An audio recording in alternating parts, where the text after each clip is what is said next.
Welcome back. It's Tim and Julie Harris, and this is your favorite daily real estate coaching and training podcast. And what we're going to be talking to you about we're going to be talking to you about something that we don't normally talk about on the podcast. Normally, we're talking about mindset. We're talking about making money, generating leads, building your business systems, and the rest of it. But today, we're actually suggesting that you take a nap. Julie? That's right. Why our elite one-on-one agents don't tend to burn out, because we work on things like this with them, especially with regards to their goals that they put forth in their treasure map, their business plan. And one of them is physical. So today we are going to depart from our normal programming a little bit and talk about sleep, a key pillar of elite agent performance. And these are things that we practice as much as we possibly can ourselves. And it's one of the most important habits that we do talk about with our clients. We optimize sleep. We talk about mindset, business systems, nutrition, personal development, because peak performance isn't just about working more and using better scripts. It's about working on all of these other things too. So today we talk about sleep. If you want more energy, sharper thinking, and greater emotional resilience, it starts with what you do between, say, 9 p.m. and 6 a.m. We're going to talk about 6 specific habits that you can implement that are easy, don't cost you anything. 100% of our listeners can do this. And I think for the most part, we're implementing this ourselves. One of the things about being coaches is you can't ask other people to do that if you're not doing it yourself. It's called reverse accountability. Well, exactly. And that's I would say that was reason number one that I wanted to have a private schedule of, a handful of clients again, is because it's very cathartic. It is. And, cathartic meaning that, as Julie just said, you can't coach somebody. Well, if you have any integrity, you can't coach somebody to say, for example, get a good night's sleep or go to the gym or this, the other thing, if you're not doing it yourself. And it's also very reinforcing when you can help other people that have plateaued at various levels in their business and their personal lives to go to the next level with regards to, maybe their financial. I'll say this is a recurring theme. A lot of the folks that I'm having as elite coaching clients, they actually are successful in their markets. In some cases, one of the top agents in their markets, but they're wise enough, and they've been listening to the show for a long time. There it is, another element. They've listened to the show for a long time, but they're wise enough to realize that this is them saying, this is what a lot of them say to me. I've been selling a lot of homes for a long period of time and have earned a lot of money for a long period of time. And I don't really have enough to show for it like I thought I would, in terms of getting to the point where, they maybe can see a future that's not purely dependent on the sweat of their own brows. And Julie and I have, for, 2 decades, as we've been professional coaches, we've been in the real estate industry for more than 20 years, but for 2 decades, that's one of the main drivers of our coaching for a lot of agents. Now, a lot of agents would come to us and they just wanted to learn how to lead generate and the rest of it. But one of the reasons that Julie and I originally got into real estate, and this is all tying to, physical goals as well, is when we got into real estate, we sold over 100 houses our first year. We were in our 20s. We did our first real estate transaction. We were 23. I was 23. She was 22. But the moral of the story is, when we got into the business, we didn't want to have to be in the business forever. Now, I'm not saying we didn't want to be in the business forever, but we didn't want to have to be in the business forever. So we set the goal, we're in our 50s. We set the goal that by the time we were 40, that we were going to have enough paid off rental properties that we could retire and live off cash flow. Because guess what? There aren't very many paths for normal people, let alone maybe poor people, to dig their way out of the bottom of the, socioeconomic heap, other than a rich uncle, an IPO, working at the right company in Silicon Valley in the 90s, or buying rental properties and getting into real estate. So we, which path we chose. And we did accomplish our goal. By the time we were 40 and we were 41, we had enough money coming in passively that we could have retired. But what happened then after that was we realized, well, we were able to do this. What more can we do with our lives? And that's where our businesses really went to the next level. And Julie and I actually hired individual coaches. We hired a coach for the physical stuff. We hired he wouldn't have called himself a financial coach, but he was an accountant and a financial planner. And he helped us get all of our financial house in order. We put in systems. Nothing that any of these people presented to us were completely the opposite of what we were already doing. But what they did is they fortified what we were already doing and helped us to see what we knew. There was another level and a level above those, but we didn't know how to get to the next level. So when we hired these right coaches and, trainers mostly, or professionals. They helped us to see how to get to the next level quickest. And then they would show us how to do it. And we followed. And that really, took us, yes, it did help us in the most tactical, practical sense.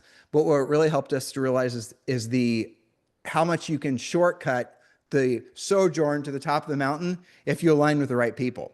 And that's what I'm hearing with a lot of these new elite clients is they're saying, Tim, we know that in our marketplace, we're the big fish in the small pond, but we don't have enough to show for it. One of them was like 43, and I don't want to have to, this is the agent telling me, I don't want to have to necessarily be having to sell real estate by the time I'm 50. So what can we do? Went through their assets, went through their liabilities, explained to them how the S&P 500 works, explained to them how different investment works and rental properties and all the rest of it. And we're co-creating a plan so that they can have an exit plan if they choose to take it. And it's not that hard to do, but no one else had ever done it before. And so what you guys are going to realize is and this is for elite coaching clients, the ones that want to be personally coached by Julie and I. And this was a hard, bitter, painful truth for both of us to learn. The more you want to be, the higher, and this sounds arrogant when I keep on using the word higher, but the higher the mountain you want to climb, the fewer people are going to support your climb, especially financially and even physically. So if you're in an environment where everyone, and Julie and I are from environments like this to one degree or another, where if you decide to break the mold and you decide that you want to be financially free, where your money works for you and you no longer have to work for your money, and you are going to make the sacrifices and the effort necessary to accomplish that goal, you will find exactly no people to reinforce that because they don't think like that. It's not because they don't have the capacity to think like that. It's just that doesn't motivate them. Now, will it motivate them when they're older? Will they wish they would have been motivated that way when they were younger? Now that they're older, to a person, every single one of them would. Because even though like in your 20s and your 30s and maybe even in your 40s, the work is maybe not as onerous as it is when you're in your 50s and your 60s. But there's also a psychological thing that starts to change as you get older, where you don't want the stuff anymore. You want your time. And that's what I'm hearing a lot from these elite coaching clients. The ones I'm really impressed with are the ones that are younger that are coming to the same conclusion. They want their time. They want to have the option to do nothing. They want the option of, it's not always the travel and the doing all these other things, but sometimes it's the option of being more selective on who they spend time with. If you want the secret to long-term success in your business and personal life, if you guys have been listening for a long time, you know what I'm about to say, is doing what you don't want to do when you don't want to do it at the highest level, right? There will be a time when that message will become repulsive, where you don't want to do, right, Julie? Exactly. That's right. Because you won't have to do what you don't want to do when you don't want to do it at the highest level. But that doesn't just happen. You have to make it happen, because there will be a time when you do not want to deal with that knucklehead.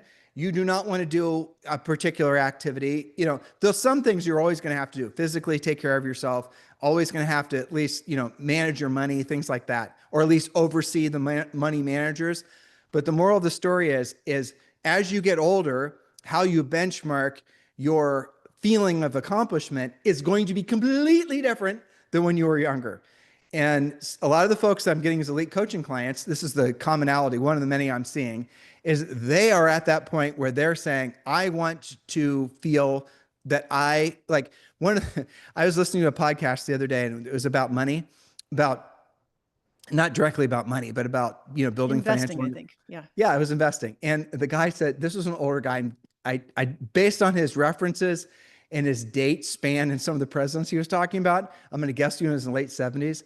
You were listening to this with me, weren't you? Yeah, we were, yeah. And he said, one of the greatest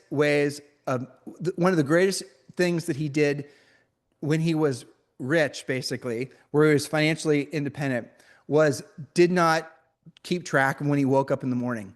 I thought that was awesome. No, what a luxury, right? That was what he said. He said, I knew I was on the right track when in the morning I had enough money. Like if I woke up when all my neighbors were rushing off to work, and I knew I had enough money coming in that I was never going to have to think really about money again, because he didn't even have that much money. He talked about Hmm. how much money he had invested, but his lifestyle and his overhead was manageable to the point where the money coming in off the dividends, money coming in Yep. off the capital gains, money coming in off the cash flow was covering all of his personal overhead.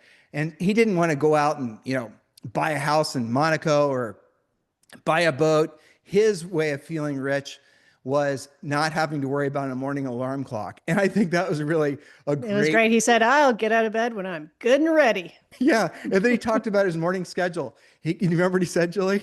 He goes, Remind me. there Yeah. weren't there like 3 games that he plays every morning? Oh yeah, he plays Wordle and and Duolingo. I forget what the third one was. Yeah. But Yeah. Then he yeah, I said, mean, well, so what I think what you're saying is that, in this business, we spend a lot of time, or you should be spending a lot of time doing what you don't want to do when you don't want to do it at the highest level. Okay. Because that's what it takes to earn your way to doing what you do want to do, like maybe sleep in and play Wordle and Duolingo. Do what you do want to do when you want to do it, with whom you want to do it. That is on the horizon. And for some of you, that's earlier in life than others. But, I think we do hear a lot of that, especially from our elite coaching clients, because for the most part, they've got the real estate mousetrap figured out, but it's not really about that for them anymore. There's another level to this. And well, also, I think we don't talk about it enough. That's why I try and bring, some new topics to the podcast that are kind of more on that elite level sometimes. a lot of people associate, so the feeling that you get from stuff, and in a lot of you, again, have to have this experience to appreciate what I'm about to say. A lot of you have had this experience, or some of you are wise enough not to have it because you just sort of intuitively knew it.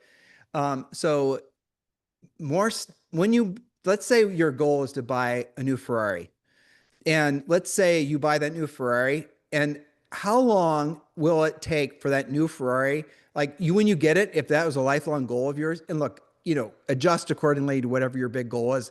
Maybe it's a house, maybe it's a vacation. How much time passes before the accomplishment of that goal doesn't give you that same euphoric feeling, right? It's not long, right? It's a very short period of time.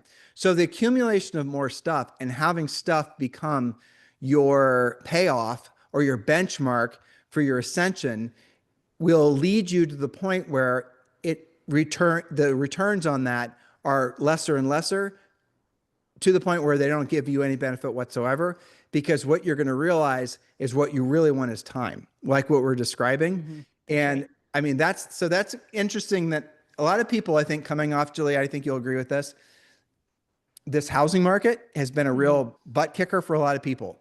Mm-hmm. Not just their own businesses, because a lot of our elite coaching clients especially have been doing great, Yep. but dealing with everybody else's psychology. Yes. That's the hard part. Dealing with your sellers, dealing with your buyers, dealing with the other agents, dealing with your friends and family members, everybody, the uncertainty, all these words, right? That's what's been so wearing on so many people. If you guys are our age, you'll remember the late 80s and even the early 90s, even the mid 80s. Things were a hell of a lot easier then. No comparison. They were Mm-hmm. way easier, way simpler, fewer things to think about. Life, for the most part, was more enjoyable for most people than now. So if you have those reference points, a lot of people who have are essentially an emotional pinball, and you're around those people all the time, even if you are doing well yourself, the emotional drain that you've been experiencing, having to take care of a lot of those people, especially if you're real estate clients, that has caused you emotionally to burn yourself at both ends more than you actually think. And so I'm getting a lot of those people. Mm-hmm. People are saying, I love this business. I've loved it for a long period of time. I've been successful at it for a long period of time, but I am real sure, especially after the last 2 or 3 years, and I believe you and Julie, that this is them saying to us that we're definitely going to have another huge real estate boom. By the way, guys, it's happening. Pay attention. It is happening. Mm-hmm. That's a different conversation. I do believe that we're going to be experiencing another real estate boom, but I want to have options. I want to have enough money coming in. And this is really, at the end of the day, really what a lot of people are longing for. So if this resonates with you, maybe you're ready to be an elite coaching client. Again, you want to wake up in the morning at whatever time you want to wake up at. You want to spend most of your day doing whatever you want to do with whomever you want to do it. And there's a couple ways you can go about doing that. And one of them is being homeless. Sad, but true. And the other way, basically, I mean, right? When you're homeless. I was thinking, how is that doing what you do, what you want to do? But that's okay. I'm sure you've got a direction here. I don't. And other than to say that you can actually, if you are a vagabond type, Oh, you mean by being stuff free, basically? Being stuff free and essentially having no responsibilities, or Sure. you I can see have, that. there are people that have done that. I mean, there's a Hmm. lot of really amazing, writers, frankly, Sure. of some of the greatest books have had lifestyles like that. So you do have that option. Honestly, you Hmm. have to acknowledge it. Just kind of opt out of things. Yeah. Right. And that's fine. That is a choice. Or if you're like, you have a family, you have overhead, you have goals, you have, you want to be part of society and all the rest of it. You have to then earn your way to have that. And so Mm. keep your overhead reasonable. Let's co-create a plan so that you can have enough money coming in passively that you then can have that money cover all your personal overhead. And to a person, of all these new elite coaching clients I have, most of them were able or are able to create that exit plan for themselves if they choose to have it within, like, 24 months or less. If they start managing their money differently, if they start thinking about their money differently, if they actually start, maybe I don't need to have 13 lead generation websites leading to 14 funnels that don't actually generate anything other than a, random buyer lead, those types of things. That's what Hmm. elite coaching clients are for. So hopefully that all makes sense to you guys. If you're interested in being an elite coaching client, and we talk about many different things, it's obviously, we're not just talking about building your business and skills and presentations. We do cover that, but we also cover health stuff, like what Julie's going to talk about. We cover financial stuff. We help you with some of your family stuff. Now, we're not experts in all these things, nor do we act like we are, but we will lead you in the direction of the things that we've used personally and then other coaching clients have used, and people that we personally know, love, and trust that will be able to help you. A lot of you need to get your financial houses in order. Julie and I can frankly do most of that for you, help you with that.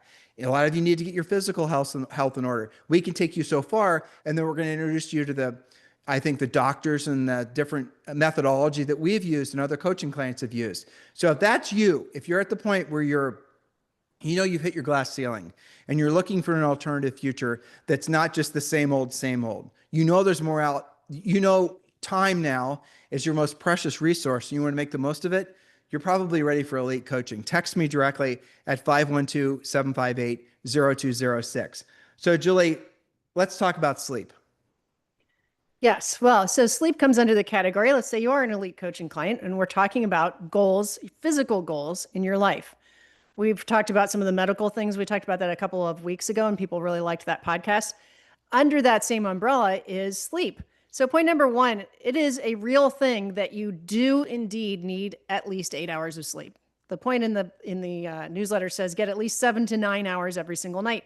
There's a quote by a writer named Matthew Walker. He wrote a book called Why We Sleep. It's a great book. Here's his quote: "Sleep is the single most effective thing we can do to reset our brain and our body health every single day. Fact, just missing 1 hour of sleep for 10 nights straight impairs your performance as much as pulling an all-nighter." Consider that. You're just behind by 1 hour because you're not really running your schedule, and maybe you're only getting 6 or 7 hours, which seems like enough, but you do that 10 days in a row. It's got the same mental and emotional effect as pulling an all-nighter and not getting any sleep at all. So what's the move here? Make sure that you're getting 7 to 9 hours of sleep. Stop glamorizing burnout. And when I was writing this point, Tim, I haven't told this story in a while, but you'll remember this. I will never forget going to, back when we were selling real estate, we'd go to roundtable closings. Buyers and sellers show up, agents in the title, closing agent, right? So I'm sitting there with our clients and I'm waiting on this agent to come in. Her name was Wendy. You remember Wendy, I think. Okay. And we were friends. We're all in our 20s at the time. And she was running quite a bit late. She comes in. She always had this beautiful long hair, but this day she looked like a tornado had hit her. Okay. And she had, like, her file folder was coming apart. She had her deal file was all a mess. And her clients, I will never forget this because this really drove the point home, not just about sleep, but being on time and scheduling and stuff like that and controlling your day. She came in all blustered and just a disaster. And I will never forget the look on her clients' faces, like, that's my agent. And she was actually a pretty good agent and broker, but she didn't look like it that day. And she made it worse by saying, I haven't slept in 2 days. I'm so busy. And her clients were really mortified. I was mortified because she's kind of not representing there, right? But she was presenting it as if having burnout and missing sleep. And she said something about she hadn't eaten lunch or dinner in 2 days. It was like a badge of honor. It was her ego. It was her ego. Now, given we were all back in our 20s then, and we all make mistakes, and we certainly weren't perfect either. But I will not forget the look that her clients had. Here she was kind of presenting as, oh, I'm busy, busy, busy. I've got all these deals coming around. I'm sorry, I'm late, and files flying everywhere. But their impression was not the impression she was trying to give. So part of point number one, get the sleep, is don't glamorize burnout. Don't brag about it to your friends. Don't make it a thing, because it's not good for you. Make sense? Yeah, of course. Okay, well, number two kind of drives the point home as well. Under 6 hours actually doubles your health risks. Your immune system suffers after one poor night's sleep. Natural killer cell activity, your body's defense system, drops by about 70%. So you're much more likely to have a risk of both stroke and heart disease, and to get sick faster in under 6 hours of sleep. So I ask our listeners, how many of you guys are routinely getting less than 6 hours of sleep? It's pretty easy to fall under 6 hours, especially, I mean, Tim, you have a coaching client that has 6 kids, right? It would be pretty easy to get not enough sleep. So there we are. All right. And I'm going fairly quickly because these are all things that you guys can implement. Well, they're in the newsletter, And right? they're in the So newsletter. just go to harrisrealestatedaily.com. These notes, by the way, if you're doing any social like Instagram or whatever, these would be great posts for that. Or if you have your own newsletter, for your own past clients, or for maybe you're an EXP and for your downline or whatever it is, these would be great notes to share. Just go to harrisrealestatedaily.com. Go ahead, Julie. Okay, so the next point is, if you're running on only 4 to 5 hours, and we're not talking about all the time, we're talking about just once, if you drop to 4 or 5 hours, you are basically the same as driving drunk. People have studied this. This is in Matthew's book, Why We Sleep. After 17 to 19 hours awake, performance declines to equal a blood alcohol concentration of 0.05%. If you've been up for 24 hours, that's the same as 0.10%, above the legal limit in all 50 states. So essentially, when you, and AAA reports drivers with 4 to 5 hours of sleep only are almost 5 times as likely to crash. So sleep deprivation has the same effect as driving drunk. If the first 2 points weren't enough for you. Well, it is worth mentioning. There is a very, very, very, very small percentage of people that can get away with 4 to 5 hours of sleep per night. So you shouldn't count on it being you. Right. I think President Trump is actually one of them. If you look at when his tweets or his truths come out, Probably right. I don't think bro gets a lot of sleep.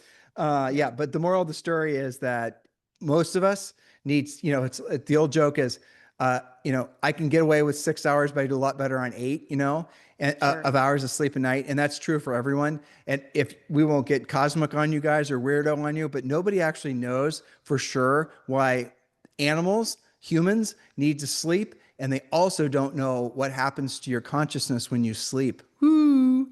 Yeah, yes. That's a fun stuff. But it is known that you need to sleep. Yeah, you need to sleep. And if you don't sleep, Julie, do you remember the first time or the second time we came back from Europe and we were walking down PCH in Laguna Beach, and you and I thought we were studs and we just walked, we don't need jet lag, Yeah, well, I mean, and we were in our 30s then, and we had the first trip we did okay, if I recall. And then the second trip was like, I'll never forget that. I felt like I just been hit by a ton of bricks. I was just like so immediately exhausted. We had started on a walk and it was okay.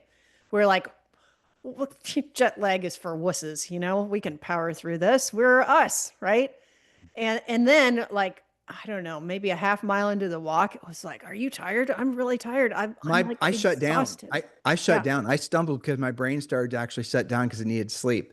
Yeah. I mean, that's the thing. It's unsustainable to live like that. Right. Exactly. And the accumulation of it is, but it is kind of interesting. If you do have a week's worth of bad sleep, your body's going to actually force you to catch up on that sleep. Mm-hmm. So you can't have catch up days. So that's a good thing. All right, Julie, let's go. And this next point, I'm surprised you had as a point because you are guilty as anyone at this one. Point number 4.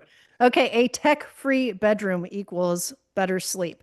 Blue light from devices can suppress melatonin, which is the chemical that causes you to feel sleepy and fall asleep.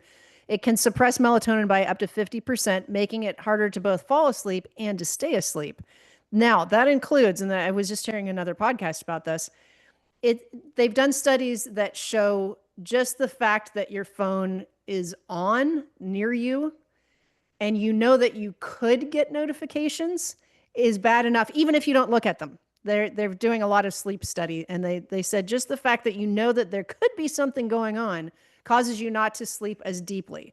So what do? You put it in the bathroom, you put it in the kitchen, and you also, it's not enough to even have it out of the room. You have to turn it off, which is good for your phone anyway, to be charging it off. Hold on, hold on, hold on, hold on. Yes. Do you I've been do any? turning it off. You don't realize. I know you're going to Okay. try and pick on me here, but Well, it's because you do look at it, the thing my every morning. problem is my alarm is on it. I need to get an old school alarm. And I've been testing myself since I don't have to get up at 6 a.m. during the summer for the school run. And you can train yourself to wake up at exactly the same time without an alarm. So I'm going to do one or the other. But I thought it was interesting that it's not enough to just be out of the room. You have to turn it off, and you're literally turning off in your brain the possibility that something could interrupt you. So yes, that's something that I need to be better at. Okay, so I would listeners, agree. I'm gonna hold Julie accountable to that, and I'll report back in a week just to whether or not she actually Fine. did it. Yeah, it'll help. You should do it too. Well, you do. I You turn yours off I don't, yeah, I most don't of the have a time. phone addiction like, because let's be honest, Julie, you're just playing Duolingo.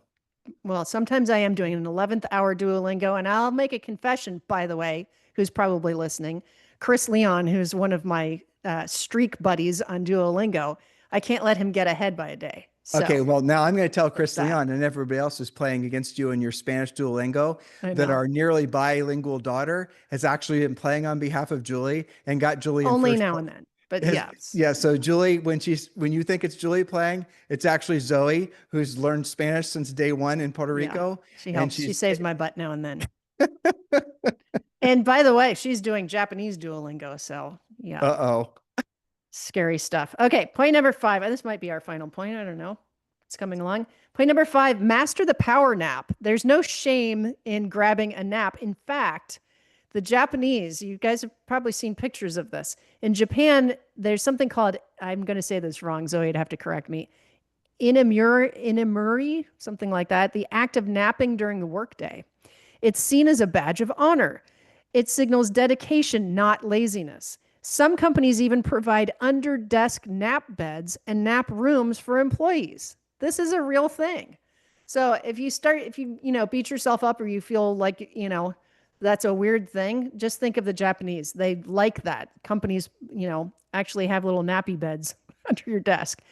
Now, NASA also, their studies show that a 10 to 20 minute nap improves alertness by 100%, just a 10 to 20 minute power nap. So that's okay. Use your car, a quiet room, a comfy chair to power nap. Grab a little mini nap. Just don't let it be the entire day. And you can Don't train use that as the excuse. Go ahead. you can train yourself to like I try to do this every day, and I'll take like a 15 or 20-minute nap, Yep. and I definitely can go into REM sleep for just a tiny amount of time. Yep. And You're in and out pretty quick. I am. And so the way I do it, I'll tell you guys my little system is that obviously when I maybe around 2:30, 3 o'clock, I'll just now it off for, 15, 20 minutes, and it's no alarm clocks, nothing. It just works. So that's going to be in the middle of the workday. And I might have just come off some elite coaching clients, might be have another one after that or whatever's Recorded a going on. podcast. Exactly. Or another podcast or another one after that. Yep. But what I'll do is I'll say to myself, just this, and then I'll time it to my breathing. So I'll say just in breathing, this, out breathing. And then I'll just this, just this. And then by just focusing on my breath, it actually calms the sort of, noise that's going on in my head. And then I'll drop like a rock and fall asleep. And sometimes, especially that time of day, like I'm an admitted coffee abuser, and there's something about like what coffee does is the chemical in your brain that causes you to be sleepy. What caffeine does, I'm not getting this exactly right. So if you guys know what I'm saying and I'm saying it wrong, just correct me. But what caffeine does is it suppresses the chemical in your brain that causes you to feel sleepy. And that's the reason after you've come off caffeine and you feel like super tired, because what's happening is it suppresses your desire to sleep. It doesn't remove it. So as soon as you come off the caffeine, the desire or the tiredness you may have had, because maybe you didn't sleep well that previous night, you got up too early, whatever. But as soon as the caffeine wears off, for me, it's around 2:30. as soon as that happens and I take a 15-minute nap, as soon as I wake back up again, I feel like I just woke up in the morning. I feel fantastic. And like I said, the calming of just this is what causes me to be able to sleep for 15 or 20 minutes. And then that's all I need to do. So try that. And it's not, I mean, I suppose I've done this forever. So I can't say it's something I've done as I've gotten older. It isn't, it's something I've always Which done. is good for you. Yeah, well, it's because, generally speaking, if you can give yourself energy and momentum in the second half of the day, those are different types of, like, the morning is all about doing what you don't want to do and you don't want to do at the highest level. The afternoon, especially the later afternoons, about family. And so if you're tired because you've left it all in the field to get the most out of yourself during the morning part of the day, that means you're giving half of yourself, or according to Julie's That's notes, right. maybe 25% of yourself to your family at the end of the day. So try that little nap idea. It works great. Julie? Yes, and last but not least is related to that, set and keep a consistent sleep schedule. And that might include an afternoon nap, at least on most days, right? So a lot has been said about kid sleep training. They'll call that, anybody who's had kids or babies knows about sleep training. That's a thing where you're trying to get them on a regular schedule. You're trying to get them to be able to fall asleep on their own. You're trying to get them to wake up at a regular time, sleep through the night. Well, adults need sleep training too, especially as you get busier and busier and you're leaving it more on the field and you're doing more and more things. So point number 6 is to set and keep a consistent sleep schedule. A 2020 Harvard study showed that inconsistent sleep patterns reduced academic performance and cognitive processing by up to 20%. So have the same wake up time and go to bed time. Don't have different times for different days. That's actually really stressful to your body to not be able to count on a certain amount of sleep. So, like don't have like every weekday, I always get up at the same time, but then on the weekends, I'm not going to get up at the same time. And I only get up if I have a listing appointment in the morning. Otherwise, I sleep in. All of that up and down and lack of consistent sleep cycling is very stressful to your body. So set a schedule, work on it, and be consistent. And, What? like I said at the top of the podcast, there's entire books, there's podcasts on this. This is just part of our coaching about being in your optimum physical shape. Everybody in our coaching has physical goals. You have financial goals. You have spiritual goals. This is in the category of physical, just like taking care of yourself. We did that podcast a couple of weeks ago about the different tests and scans and different things that you can do for yourself. If you're going to work that hard in real estate, and you guys know who we're talking to, especially our elite coaching clients, if you're going to work that hard in real estate to build your career and to thrive, you should, really enjoy the fruits of your labor. You should optimize everything about yourself. As we said on the other podcast, there's a lot of different developments that maybe you're going to live to be 110 years old. You should be the best 110-year-old self you can. If you're 40, you should be the best 40 that you can be as well. You owe it not just to yourself, but also to your family, to your clients. If you've ever ran out of scripts during an appointment, maybe you have the scripts in your head. Maybe you're one of our great coaching clients and you know it, but because you didn't get 5 or 6 hours of sleep last night, you didn't sleep at all, you fuzz out. So you've got to take all of these things together to optimize who you are. Well, so we could sense? talk about a lot of other things, but like exercising in the morning is definitely great for energy throughout the rest of the day. Exercising too late in the day will get your rhythms out of whack and you will have a harder time sleeping. That's not true for everybody, but it's true for most people. A lot of people take melatonin. I honestly think the jury's still out on melatonin. Whether it actually helps or not. I've heard both good and bad about that. I have too. A lot of people that will take it consistently. It has, I don't know. Research it yourself. We are not doctors or whatnot. But I do know that the older you get, the less melatonin you have. And melatonin is what helps you go to sleep. So if you're having struggles getting to sleep, maybe try some melatonin and see if it makes any difference and, and adjust accordingly from there. But to Julie's point, elite coaching with Julie and I is a holistic approach to helping you become the best version of yourself, not just as a real estate practitioner, but as a person. Our mission for you is whatever the goals are that you set for yourself, but we are absolutely going to challenge you. I had someone on one of our calls last week. He was telling me what his goals were, and I was writing them all down. And I'm not going to be judgy. They're his goals, right? Sure. And I'm just getting to know him. And he said all of his goals, read them to me from his real estate treasure map. And he goes, Tim, am I thinking big enough? So I'll give you a little hint. None of you are thinking big enough because all of you underestimate what you could actually accomplish in your in your lifetime. All of you are underestimating what you're capable of. All of you are not your, some of you, I shouldn't say all of you, are believing that your best days are behind you, not in front of you. You guys get it? The simple fact is you are in the right place at the right time. And we are about to experience a 25-year real estate boom. It's not a hockey stick boom. It's going to be a slow, consistent increase in opportunity for you to help people buy and sell real estate. AI is not going to take you off the field. It's going to enhance you. You're going to have more opportunities to make more money and essentially have a bigger, fuller quality of life because of technology. But it's all going to be dependent on some of the decisions you make today. Julie just alluded to the fact that within 5, some people are saying 10 years, aging as it is today is going to be optional. So you're going to be able to do certain therapeutics and different things to make it so that your body's going to age at such a slow pace that wherever you are health-wise, age-wise in 5 years is where you'll pretty much plateau. And then you're going to be able to do things that actually make your body operate as if it were younger, mentally, emotionally, physically. So you guys have to be realizing that, again, you are in the right place at the right time, but you've got to start taking the measures and steps necessary. We talked about mindset yesterday. Today, we're talking about your health. Every day, we talk about your finances. You can do all of this. This is all easily within your grasp. Don't make it so complicated. Don't just spend the next 10 years researching and studying and deciding.